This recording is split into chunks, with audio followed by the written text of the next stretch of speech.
우리가 나눌 오늘 하나님의 말씀은 신약성경 에베소서 5장 15절에서 21절에 있는 말씀 같이 나누겠습니다.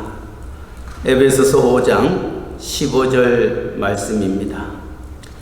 그런즉 너희가 어떻게 행할지를 자세히 주의하여 지혜 없는 자 같이 하지 말고 오직 지혜 있는 자 같이 하여 세월을 아끼라.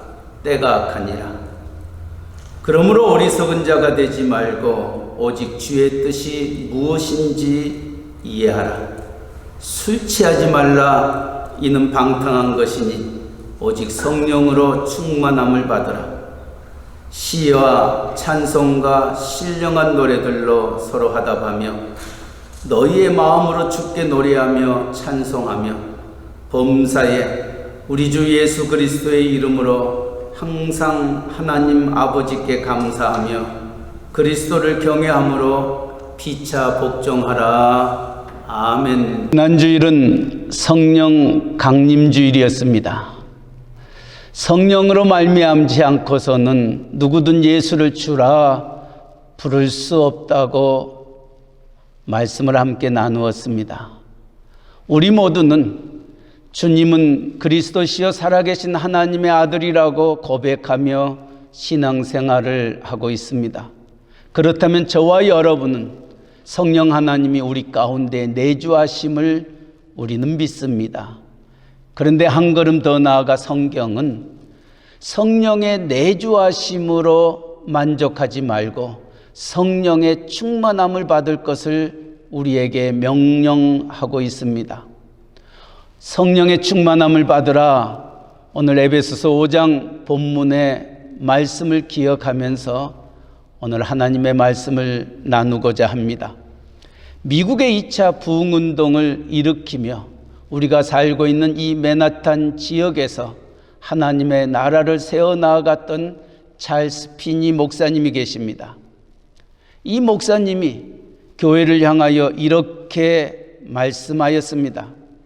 죄인들이 회개하지 않는 것이 죄인 것처럼 그리스도인이 성령으로 충만하지 않는 것도 죄이다. 죄인들이 회개하지 아니하는 것도 죄지만은 우리 그리스도인들이 성령으로 충만하지 아니하는 것도 죄다라고 얘기했던 찰스 피니 목사님의 말씀을 기억하면서 왜 사도 바울이 우리를 향하여 성령 충만함을 받으라 라고 말씀하셨는지를 다시 한번 생각해 보기를 원합니다. 또 하나님의 사람 앤드류 머레이 목사님이 계십니다. 그분은 순종이라는 책자와 수많은 경건의 책자를 저술했던 하나님의 사람이었습니다. 그는 또한 이렇게 말합니다. 성령 충만을 받지 않고서는 그리스도인이나 교회가 하나님의 원하신 대로 살고 일하기는 절대로 불가능하다. 그러므로 온 마음을 다하여 성령 충만을 구하여야 한다라고 말하였습니다. 성령 충만하지 아니하고는 그리스도인들이나 교회가 하나님의 뜻대로 하나님의 기쁨을 이룰 수 없음을 지적하고 있기에 우리 모두는 성령 충만해야 한다 명하고 있는 것입니다. 특별히 우리 목회자들에게 가장 저주스러운 말이 있다면은 성령 없이 목회하라는 말입니다. 성령 없이 목회하는 것, 그것은 곧 지옥을 의미하기 때문인 것입니다. 그래서 목회자인 저뿐만이 아니라 오늘 하나님 앞에 예배드리는 우리 모두가 하나님 앞에 간절히 간구해야 될 큰 기도의 제목이 있다면 성령 충만한 하나님의 사람이 되게 해달라고 간구하는 것입니다. 성령의 충만함을 받으라 하는 이 말씀을 우리의 가슴에 아로새기면서 우리의 기도의 제목으로 하나님 앞에 부르짖기를 간절히 바랍니다. 왜냐고요? 오늘 에베소서 5장 15절 16절 말씀 속에 왜 성령의 충만함을 받아야 하는가? 때가 악하기 때문이다 라고 말하고 있습니다. 때가 악하다라는 것은 무엇을 의미하고 있습니까?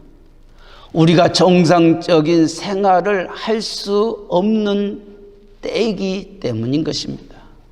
물론 사도 바울 그 당시에도 그러했지만은 오늘을 살고 있는 저와 여러분의 삶 속에도 우리 주변에서 일어나고 있는 크고 작은 일들, 특별히 코로나19 바이러스로 인하여서 우리가 아무것도 할 수 없는 때, 어떤 의미에서 이 때가 악한 때가 아닌가 생각해 봅니다.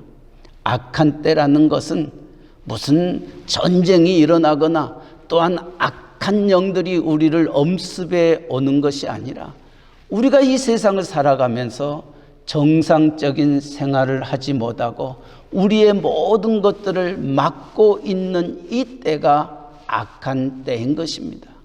내가 교회를 가고 싶어도 가지 못하고 내가 이것을 하고 싶어도 하지 못하는 때가 오늘 우리의 때가 아닌가 생각해 보는 것입니다.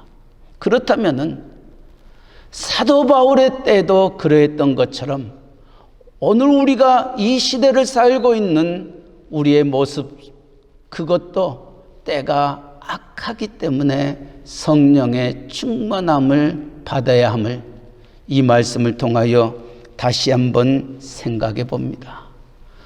때가 악할 때에 사도 바울은 에베소 교회를 향하여 무엇라고 말씀하고 있습니까?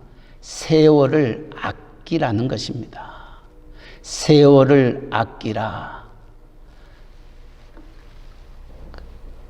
살같이 빠른 시간들을 우리가 소중하고 귀하게 여길 것을 말하는 것입니다. 사실 이번 코로나19 바이러스로 인하여 우리가 아무것도 하지 못한 채 3개월이 지나버렸습니다. 어떤 사람들은 이 3개월 동안 직장도 가지 못하고 일터도 가지 못하여 무료하다고 얘기하는 얘기도 참 많이 들었습니다. 무엇을 어떻게 해야 될지 모르는 그와 같은 시간들이 훌쩍 3개월이 지나버렸습니다. 뒤를 돌아다 보니까 해놓은 것이 아무것도 없더라는 것입니다. 이처럼 때가 악할 때에 우리가 아무것도 할 수 없는 그저 그런 시간들이 지나가 버릴 수 있기 때문에 세월을 아끼라는 것입니다. 미국의 건국의 아버지라고 일컬었던 벤자민 프랭클린, 그분이 이 시대를 살고 있는 자들을 향하여 시간은 돈이다 라고 외쳤습니다. 그만큼 시간이 귀하다는 것입니다. 세월이 살같이 빠르게 지나기 때문에 우리에게 주어진 시간들을 어떻게 준비하며 계획하며 살아가야 하는가, 이것을 붙잡지 못한다면 우리는 허송세월 할 수밖에 없고, 내게 주어진 시간들을 알차게 준비하여 계획하여 세워나간다면 우리는 많은 것들을 이룰 수 있음을 그는 이 땅에 살고 있는 우리들에게 명하였던 것입니다. 사도 바울도 에베소 교회를 향하여서 세월을 아끼라, 때가 악하니라 하면서 때가 악하는 이 시대이기 때문에 성령의 충만함을 받지 아니하고서는 이 시대를 살 수 없음을 가르쳐 주고 있습니다. 우리가 교회를 다니면서 신앙생활을 하면서 한 번쯤은 모두가 들어봤었고, 또 우리가 하나님 앞에 간절히 기도했던 기도의 제목이 성령 충만함 아니었습니까? 저희 어머님도 이제 96세가 되지만은 제가 목사가 되겠다고 신학교를 갈 때 저희 어머니가 제 손을 붙잡고 간절히 기도하면서 부탁하는 것은 성령의 충만함 없이 목회 생활을 할 수 없다고 신신당부했습니다.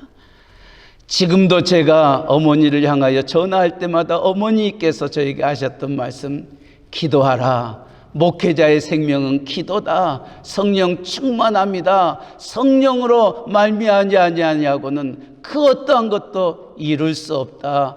저에게 도전하시면서 지금까지도 기도하며 말씀하고 계시는 그 부르짖음이 성령 충만하라는 것입니다.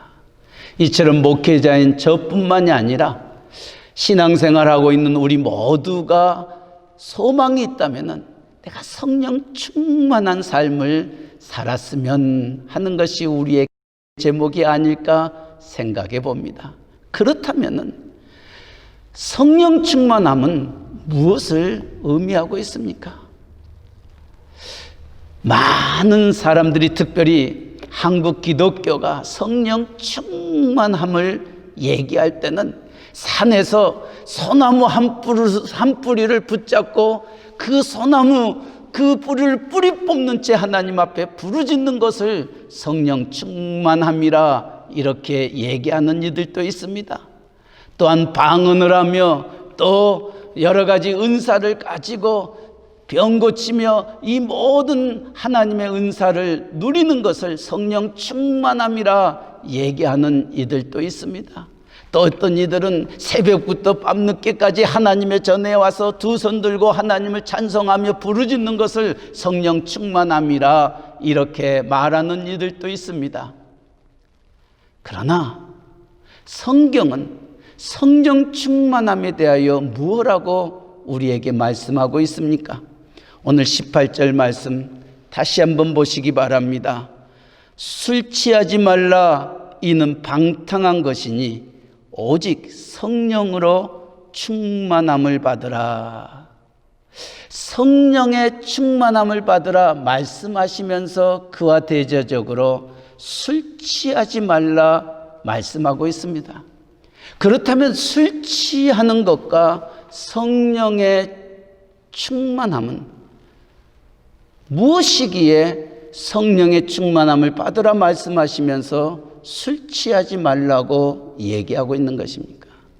무언가 공통점이 있기 때문에 사도 바울은 성령의 충만함을 받으라 말하면서 술 취하지 말 것을 말씀하셨던 겁니다.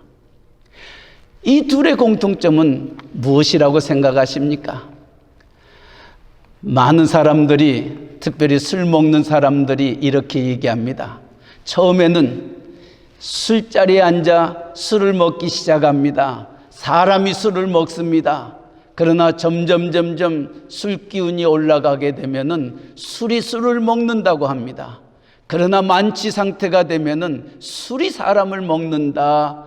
이런 이야기를 술 먹는 사람들은 한 번쯤은 들어보았을 것입니다. 사람이 술을 먹고 술이 술을 먹고 술이 사람을 먹는다. 술 취한다는 것은 무엇을 의미하냐면은 내 안에 들어왔던 알코올, 그 술이 나를 지배하는 것, 내가 나를 컨트롤하는 것이 아니라 내 안에 들어왔던 술이 나를 컨트롤하는 것, 이것이 술 취한 자의 모습인 것입니다. 제 친구들 가운데도 술을 만취 상태로 먹었던 친구들도 종종 있었습니다. 그들은 술을 취하고 난 다음 하는 얘기가, 나 술 안 취해서, 나 술 안 취해서, 보라, 나 바르게 걷는다 라고 일직선을 향하여 걷지만은 삐뚤삐뚤 걷는 그 모습들을 참 많이 보았습니다. 이것이 술 취한 자들의 모습입니다. 나는 똑바로 걷기를 원하지만은, 나는 이 길을 걷기를 원하지만은 내 마음대로 걷지 못하고 가지 못하는 것이 술 취한 자의 모습입니다. 왜냐하면 나를 내가 컨트롤하는 것이 아니라 술이 나를 컨트롤하고 있기 때문입니다. 그렇다면 이와 대조적으로 성령의 충만함을 받으라 하는 이 말씀은 무엇을 의미합니까? 술이 사람을 지배하는 것처럼, 컨트롤하는 것처럼 우리 안에 내주하시는 성령 하나님께서 나를 지배하고 나를 컨트롤하는 것, 이것이 성령의 충만함입니다. 그러기에 사도 바울은 갈라디아서 2장 20절 우리가 잘 알고 있는 말씀 아마 기억하실 것입니다. 내가 그리스도와 함께 십자가에 못 박혔나니 그런즉 이제는 내가 산 것이 아니요 내 안에 그리스도께서 사신 것이라. 이제 내가 육체 가운데 사는 것은 나를 사랑하사 자기 몸을 버리신 예수 그리스도를 믿는 믿음 안에서 사는 것이라 말하였습니다. 내가 그리스도와 함께 십자가에 못 박혀 죽었나니 이제는 내가 산 것이 아니요 내 안에 그리스도께서 사신 것이다. 성령의 충만함이란 이제는 나는 죽고 내 안에 그리스도께서, 내 안에 성령 하나님께서 나를 컨트롤하시고 나를 지배하는 것, 이것이 성령 충만합니다. 오늘 에베소서 5장은 우리에게 말씀하고 있는 겁니다. 사랑하는 성도 여러분, 때가 악한 이 시대 속에 우리 새 언약의 온 성도들에게 간절히 부탁하고 싶은 것은 이제는 내 힘으로 사는 시대가 아니라는 것입니다. 앞으로 우리에게 다가올 시대는 성령 하나님께서 나를 지배하고 성령 하나님께서 나를 인도하지 아니한다면은 우리의 신앙생활은 결코 하나님 앞에 영광 돌릴 수 없을 것입니다. 이번 3개월을 통하여서 여러분은 많은 것들을 느꼈으리라 생각이 듭니다. 어떤 분들은 함께 전화하고 대화를 나누면서 목사님 보고 싶습니다. 목사님 예배당에서 함께 예배드리고 싶습니다. 목사님 교회가 그립습니다. 지나간 날들이 너무너무 좋았습니다. 앞으로 하나님 앞에 나와 예배드릴 그 시간을 오매불망 기다리고 있습니다. 그렇다면은 이제 조만간 우리가 예배당에서 하나님을 찬송하며 예배하며 기도하며 하나님 말씀 나누며 교제할진대에 우리의 예배 신앙생활이 어떤 삶이 되어야 될 것인가? 오늘 사도 바울은 에베소 교회에게 그렇게 말합니다. 너희가 성령 충만함을 받지 않으면은 이런 예배가, 이런 삶이 너희에게 이루어질 수 없다는 것입니다. 그러나 반대로 너희가 성령 충만함을 받게 된다면은 너희의 삶이 어떻게 되어질 것인지를 4가지로 말씀하고 있습니다. 첫째는 성령 충만하게 되면은 오늘 19절 말씀, 우리의 예배의 자세가 달라진다는 것입니다. 19절 말씀 보시기 바랍니다. 시와 찬송과 신령한 노래들로 서로 화답하며 너희의 마음으로 주께 노래하며 찬송하며. 우리가 하나님 앞에 나와 예배드릴 때에 우리의 드려지는 찬송, 우리의 드려지는 그 예배의 모습이 정말 온 마음으로 하나님 앞에 드려지더라는 것입니다. 이것이 성령 충만함을 받는 자의 모습입니다. 그렇기 때문에 사도 바울은 에베소 교인들을 향하여 성령 충만함을 받으라. 그러면 우리의 예배가 달라진다는 것입니다. 우리의 찬송이 달라진다는 것입니다. 우리의 주님도 요한복음 4장 말씀 속에 예배하는 자는 신령과 진정으로 예배할지니라 말씀하고 있습니다. 하나님의 영으로 온 마음과 온 진심으로 하나님 앞에 나아오기를 주님은 바라고 있는 겁니다. 성전 뜰만을 밟고 돌아가는 우리의 예배가 아니라 나 같은 죄인을 구속하여 주셨던 그 하나님의 은혜를 생각하면서 오늘 또 주님 앞에 나올 때에 내 마음을 열어, 내 입술을 열어, 내 정성을 열어 나를 구속하여 주신 살아계신 하나님을 진심으로 찬양하고 진심으로 예배드리는 그 모습이 성령 충만한 자의 모습인 것입니다. 기억하시기 바랍니다. 이사야서 43장 21절에 하나님이 저와 여러분을 왜 창조하셨냐? 이사야 선지자는 우리에게 이렇게 말씀하고 있습니다. 이 백성은 내가 나를 위하여 지었나니 나의 찬송을 부르게 함이라. 하나님이 저와 여러분을 하나님의 형상대로 창조하셨고 하나밖에 없는 독생자 예수 그리스도를 십자가에 못 박아 죽이시기까지 우리를 사랑하여 구속하여 내 아들이라 딸이라 일컬음을 받게 했던 것은 무엇이냐고요? 우리의 입술을 통하여, 우리의 마음을 통하여 하나님 찬송하게 하기 위하여 하나님이 우리를 창조하셨다, 우리를 구속하셨다 말씀합니다. 성령의 충만함을 받을 때에 하나님이 우리를 창조하셨던 그 목적을 분명히 이룰 수 있는 것입니다. 사실 우리가 얼마나 예배 시간에 정말 건성으로 찬송하며 예배 드릴 때 얼마나 많이 있었습니까?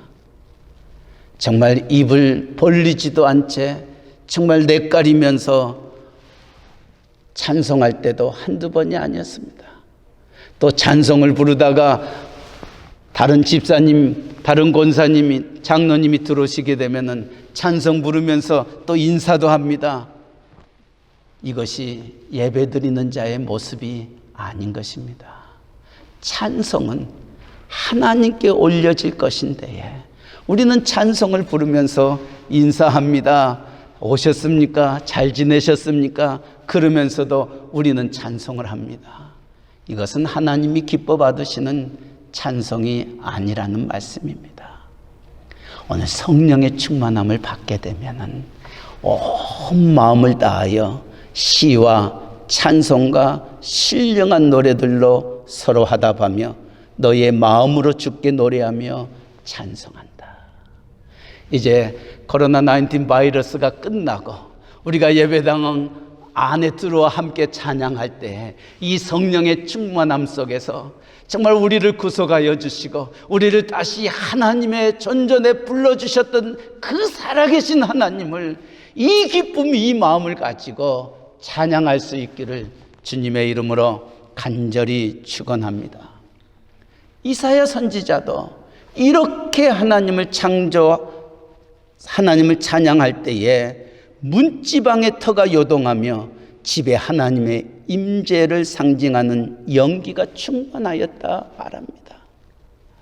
진심으로 하나님을 찬양할 때에 하나님의 임재를 체험하는 것입니다.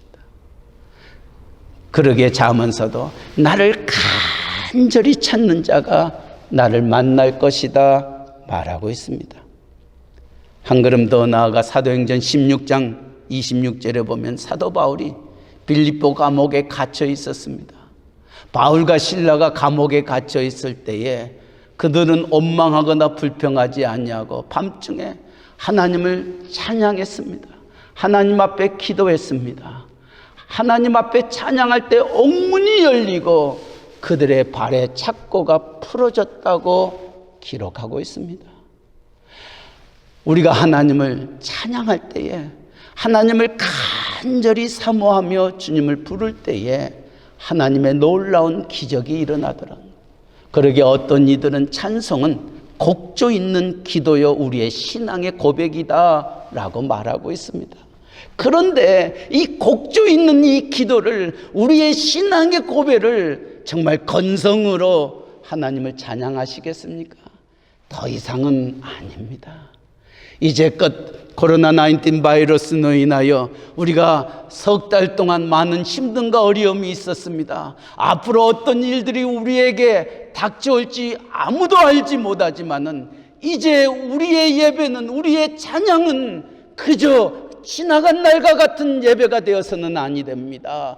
정말 하나님 앞에 나오기 전에 하나님이여 성령의 충만함을 내게 허락하여 주셔서 나로 하여금 시와 찬송과 신령한 노래들로 주께 하나님을 찬양하며 화답하며 나아가는 우리가 되게 해달라고 기도할 수 있기를 바랍니다. 시편 111편 10절에도 여호와를 경외함이 곧 지혜의 근본이라 그 계명을 지키는 자는 다 좋은 지각이 있나니 여호와를 찬송함이 영원히 있으리로다. 하나님의 사람들은 언제나 하나님을 찬송하는 것을 제일 우선으로 두었던 것입니다. 이것이 성령 충만함을 받은 자의 첫 번째 모습입니다. 두 번째로요, 성령의 충만함을 받으라 사도 바울이 에베소 교회를 향하여 권하였던 그 원인이 어디 있습니까? 오늘 20절 말씀에 보니까 범사에 우리 주 예수 그리스도의 이름으로 항상 아버지 하나님께 감사하며 라고 말합니다. 성령의 충만함을 받게 되면 범사에 감사하는 자가 되는 것입니다. 우리가 잘 알고 있는 성경 구절 데살로니가전서 5장 16절, 17절, 18절 말씀 기억하지 않습니까? 항상 기뻐하라, 쉬지 말고 기도하라, 범사에 감사하라. 이는 그리스도 예수 안에서 너희를 향하신 하나님의 뜻이니라. 항상 감사하는 것, 이것이 우리를 향한 하나님의 뜻이라는 겁니다.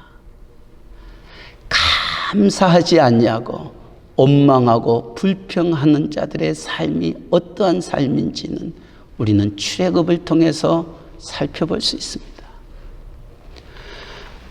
430년 동안 종되었던 하나님의 백성들을 애굽에서 인도하여 내셨던 하나님, 젖과 꿀이 흐르는 약속을 땅을 향하여 나아갈 때에 그들은 원망하고 불평함으로 말미암아 40년을 광야길 사망의 길에서 방황하였다는 것을 기억하시기 바랍니다.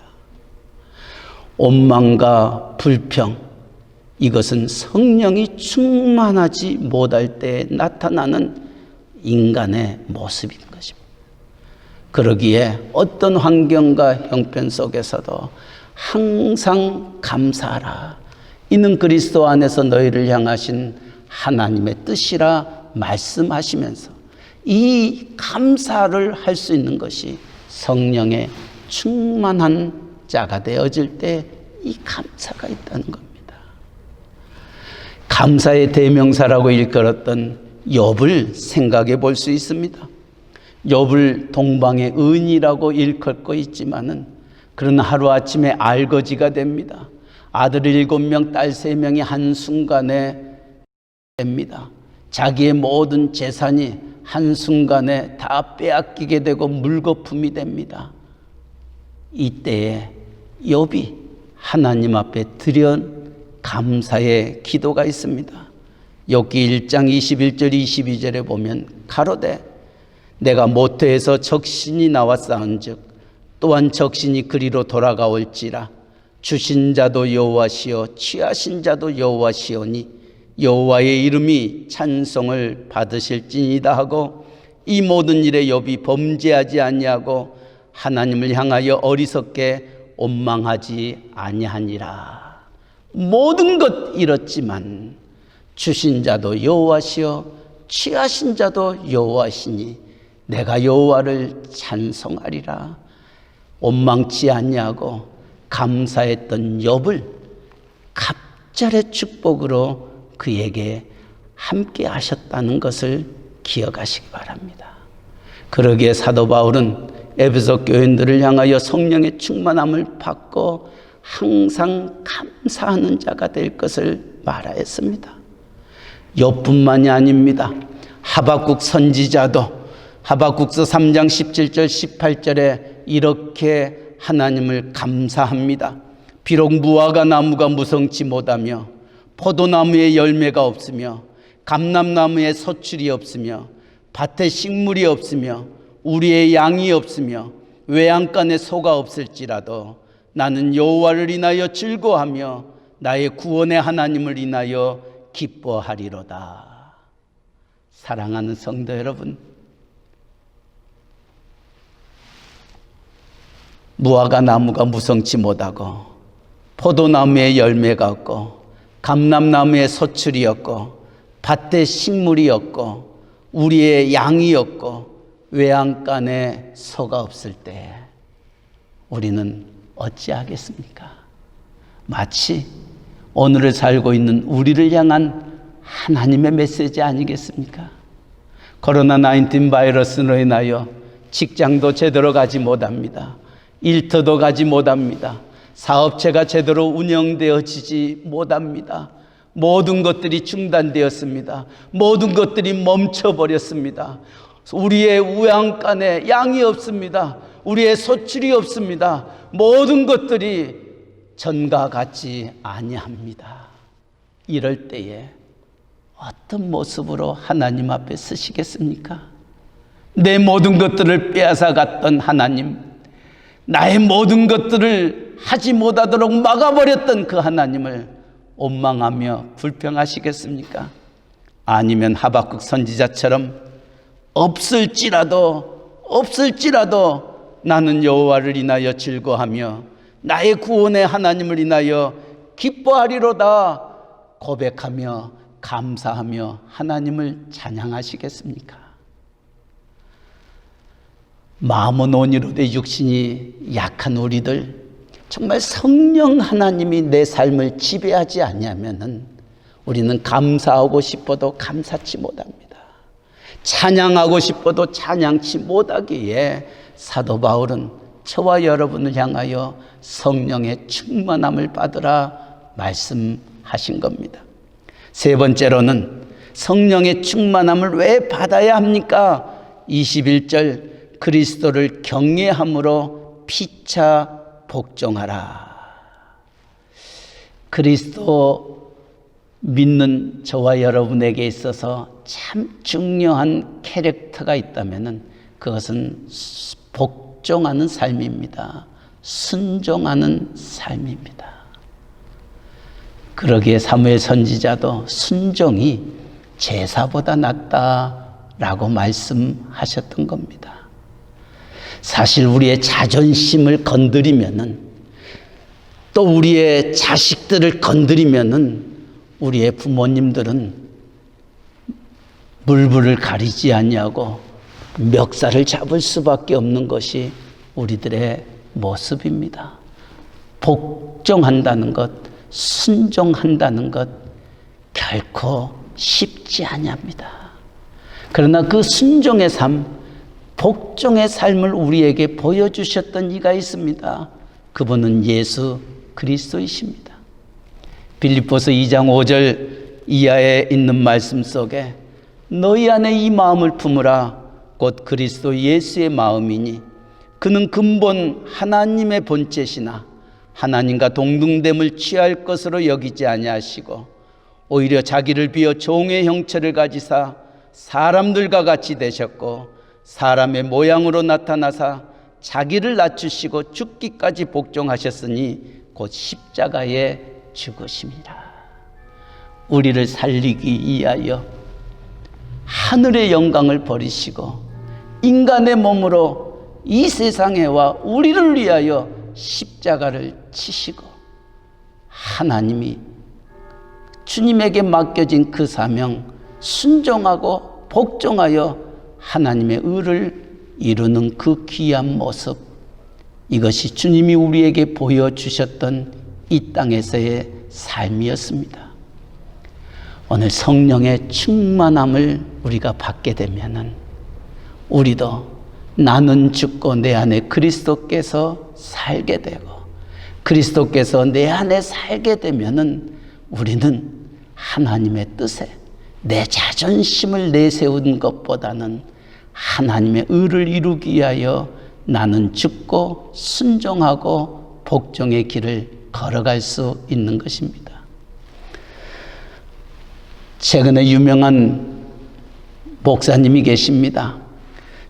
주님은 나의 최고봉이라는 책을 썼던 오스왈드 챔버스 목사님이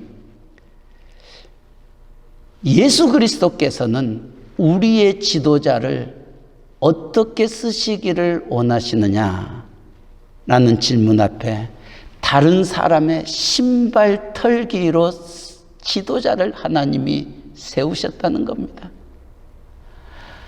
하나님이 목사를, 우리의 장로님들을, 우리의 권사님들을 이 세상에 존재케 하셨던 것, 다른 사람들의 신발털이, 이것은 무엇을 의미하느냐? 순종하라는 것입니다. 복종하라는 것입니다. 섬기라는 것입니다. 이것이 하나님이 우리를 세우셨던 이유이래. 남의 신발을 턴다는 것, 남의 신발을 닦는다는 것, 남의 발을 씻긴다는 것, 자존심 상하는 일입니다. 내가 누군데에 저 사람의 신발을 닦느냐, 저 사람의 때 묻은 발을 씻을 수가 있느냐. 그러나 주님은 제자들의 발을 씻겨주셨습니다. 왜냐고요? 그는 성령의 충만함이 그 안에 있었기 때문에 순종과 복종함을 가질 수 있었던 겁니다. 오늘 교회가 교회되기 위해서, 또 저와 여러분이 세상의 빛과 소금 되기 위해서 사도 바울은 우리를 향하여 성령의 충만함을 받을 것을 명하였습니다. 성령의 충만함을 받지 아니하고서는 우리의 찬양이, 우리의 감사가, 우리의 복종이 더 이상 이루어질 수 없기 때문입니다. 이제 예배당 안으로 들어오는 그날이 얼마 남지 아니하였습니다. 우리가 예배당 안에 들어와 다시금 예배 드릴 때에 어떤 찬양을 하나님 앞에 드리기를 원하십니까? 어떤 감사를 하나님 앞에 드리기를 원하십니까? 어떻게 성도를 서로 섬기기를 원하십니까? 성령의 충만함으로 다시 거듭나지 아니하고서는 우리는 옛날과 다를 바가 없을 것입니다. 옛날처럼 신앙생활 하시겠습니까? 옛날처럼 그저 성전들만을 밟고 돌아가는 저와 여러분이 되기를 원하십니까? 아닙니다. 이제는 달라져야 됩니다. 우리가 변화되어야 됩니다. 하나님 앞에 성령의 충만함으로 하나님 앞에 새로운 거듭남의 우리들의 모습이 되게 해달라고 기도하는 우리 모두가 되시기를 주님의 이름으로 간절히 축원합니다. 아멘. 사랑의 하나님 아버지, 세월을 아끼라 때가 악하니라 술 취하지 말라 이는 방탕한 것이니 오직 성령으로 충만함을 받으라 말씀하셨던 주의 말씀을 함께 나누었습니다. 하나님, 우리는 깨달았습니다. 3개월 동안 코로나19 바이러스로 인하여 우리가 어떤 시간을 겪었는지를 우리는 압니다. 하나님, 이제 새롭게 다시금 하나님 앞에 나오는 그 시간에는 우리가 달라지기를 원합니다. 변화되기를 원합니다. 우리의 육신으로, 우리의 마음으로, 내 힘으로 할 수 없음을 저희가 알기에 주님 간구합니다. 성령의 충만함으로 하나님을 찬양하게 하시고, 성령의 충만함으로 감사하게 하시고, 성령의 충만함으로 서로를 섬기며 순종하며 복종하여 하나님의 뜻이 하늘에서 이루어지는 것처럼 땅에서 이루어지는 기쁨을 누리게 하여 주시옵소서. 예수님의 이름으로 기도하옵나이다. 아멘.